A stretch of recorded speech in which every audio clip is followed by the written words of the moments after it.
Good morning and welcome back to my channel, and if you're new, welcome. In today's video, as you've probably read from the title, we're going to be doing something really fun together. I have recently received 2 bottles of Cordial and I tried them out as soon as I received them, and I made some refreshing but very simple little cocktails with them, and they were delicious. And I uploaded a few photos to my stories and so many people asked for the recipe. So what I'm going to do with you today is recreate those and show you how I did it. For both of my cocktails today I used vodka, but last time I made them I used gin, so I just wanted to try them for something different and see which one I like better.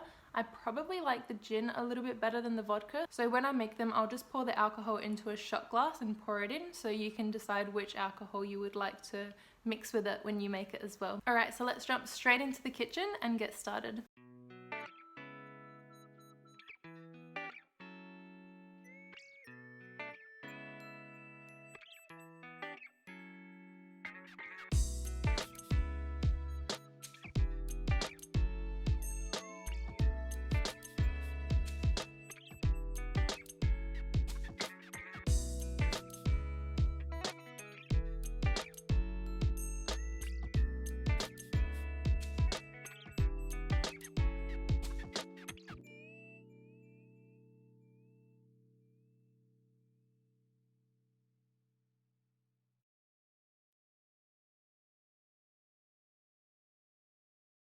So that is how I made those 2 cocktails using both those cordials. Both recipes are super simple and very refreshing. If you have any cocktail recipes of your own, I would love to hear them. Leave it down below or send me a message on Instagram. As always, thank you so much for watching. I hope you have a beautiful day and I'll see you in my next one. Bye!